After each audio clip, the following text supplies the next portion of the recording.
साथ संगत जी, प्यार से कहना धा निरंकार जी। आदि काल से महापुरुषों ने गुरु सिखों को भक्ति का सही मार्ग दिखाया। हर काल में सत को एक ही रहा है और सत की परिभाषा भी एक ही रही है, लेकिन सत का मार्ग प्रदस्त करने वाले सत्पुरुषों के शरीर बदलते रहे हैं। सत्पुरुषों ने आत्मा और शरीर की असल स्थिति को स्पष्ट किया है कि शरीर माया प्रकृति का हिस्सा है, लेकिन आत्मा परमेश्वर का अंश है। इस आत्मा को जानने के लिए वाहन के रूप में शरीर का होना जरूरी है। शरीर नहीं होगा तो परमेश्वर को नहीं जाना जा सकता। शरीर ही ब्रह्मा की प्राप्ति का मूल साधन है। ऐसी स्थिति को प्राप्त करने के लिए माया के मूल और निरंकार परमात्मा के भेद को पूर्ण सद्गुरु से जानकर असल सचखंड में स्थित होना होता है। फिर सद्गुरु माया और परब्रह्मा दोनों के भेद को जान जाता है। माया की चकाचौंध और अज्ञान के कारण ही जीव इस संसार के बंधन में आता है। ब्रह्म ज्ञान के द्वारा ही इस संसार से निवृत्ति हो सकती है।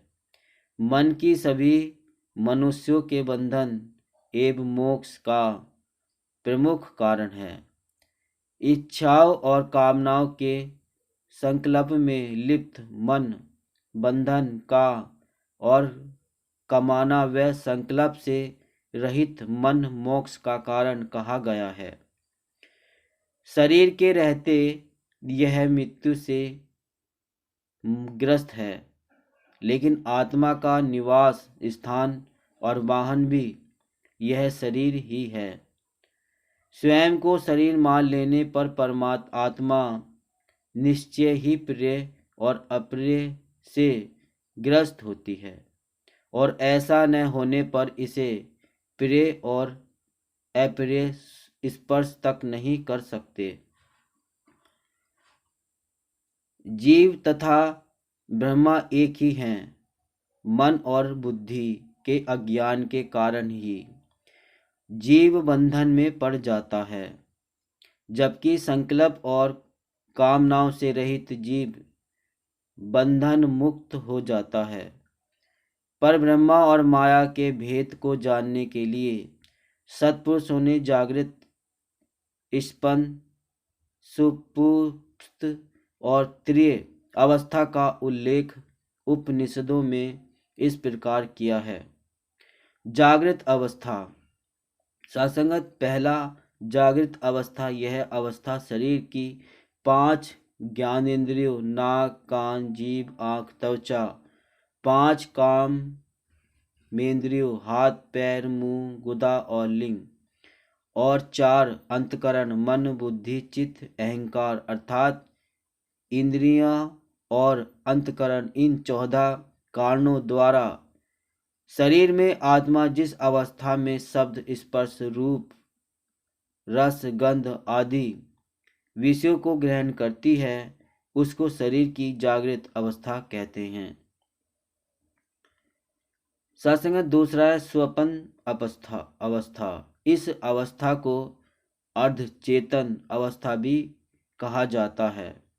इस अवस्था की जागृत अवस्था में 14 कारणों द्वारा शब्द आदि विषयों को ग्रहण करने में बची रह गई वासना के प्रकट होने को स्वप्न अवस्था कहते हैं। दूसरे शब्दों में शरीर के 14 कारणों में से सिर्फ चित्त के खुले भाग में से मन द्वारा जागृत अवस्था की बची रह गई स्मृति को पकड़कर जो काम करता है वह स्वप्न अवस्था है। सासंगत तीसरा है सुषुप्त अवस्था।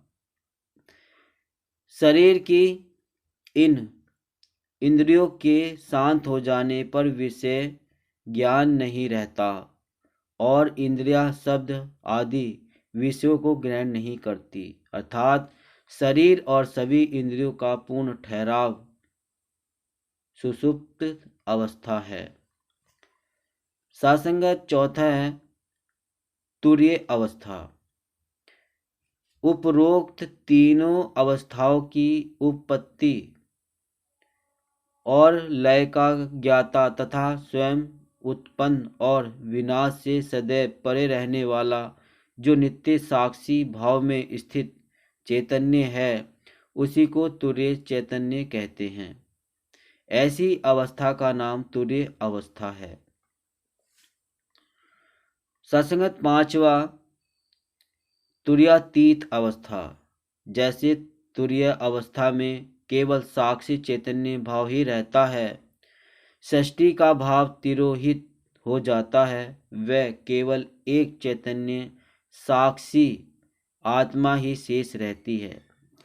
यह साक्षी चैतन्य आत्मा ही सूक्ष्म भाव में मौजूद होने के कारण आनंद को महसूस करती है और बताती है कि अब बाकी कुछ नहीं है, केवल एक ही नित्य सनातन शेष है।